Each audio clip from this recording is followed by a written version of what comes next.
Hey there, Mind Jumpers! The Comics Kid 2099 here to talk about the episode of Green Lantern the Animated Series titled Sinestro's Prisoner. If you haven't seen the episode, do so before you proceed with this review, or keep going if you don't mind the spoilers, which I will be handing out like Halloween candy starting now. The crew of the Interceptor gets a call from Sinestro, Hal's buddy from some time back. Kilowog is not thrilled. Sinestro is towing a prisoner he stole from the Spider Guild. Once on board, things immediately start to get weird. We find out this thing can warg into other bodies, and eventually, Hal figures out it cannot use constructs when it possesses one of the organic beings with a ring. Sinestro comes up with the idea of taking the oxygen out of the ship to force the Mind Jumper back into its own body, where it suffocates, much to Hal's chagrin. Cue credits. So I really like that we get to see Sinestro in the series, even if it's just for one episode. He is probably my favorite Lantern character, and I've heard that much more was planned for him if the series had been renewed. So it's really gut-wrenching that we didn't get more of him, but what we do get here is pretty great. I guess if you're really invested in the Manhunter stuff, you might be a tad disappointed with this episode, but I've talked about this before. In an arc-driven series, you have to find the right balance between arc-heavy episodes and the ones that do very little with the arc. And we've had quite a few episodes dealing with the Anti-Monitor and the Manhunters, at least in some way, so I'm okay with this episode taking a break from that stuff. The concept of this episode kind of reminds me of the movie Alien, in that it's basically a horror movie in a spaceship.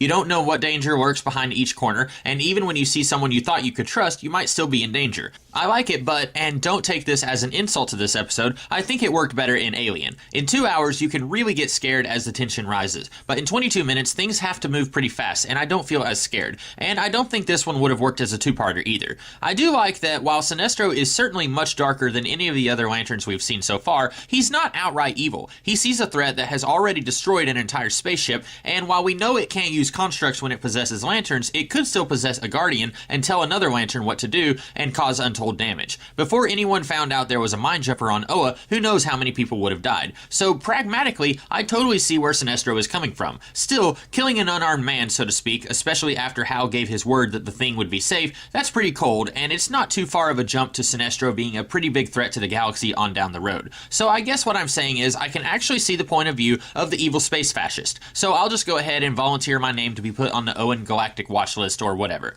I do like that since we all know Sinestro is a bad guy, or at least will be one on down the road, our expectation when we see the title of the episode is that he will be the antagonist. So I like that Hal is actually excited to meet up with probably the closest thing that he has to a hero. And I like how Hal may not be full on against Sinestro by the end of the episode. He is definitely a little bit more wary of his former idol. I do think it would have been neat if thematically we could have seen one of the Interceptor crew have to struggle with a similar situation later on in the season that Sinestro has no problem with in this episode. Like maybe not kill an unarmed prisoner, but some situation where Hal has to kill the Anti-Monitor or many people will die. Bring his righteous indignation full circle to what Sinestro does in this episode. I would have liked to have seen something like that. So anyway, that's about all I have for this episode. I liked it. Might have been nice if we could have seen more of Hal's reaction to this episode than what we got, but that's a super minor complaint. So next week, I'll be talking about another episode of this series, so be sure to check that out. Until then, have a good one.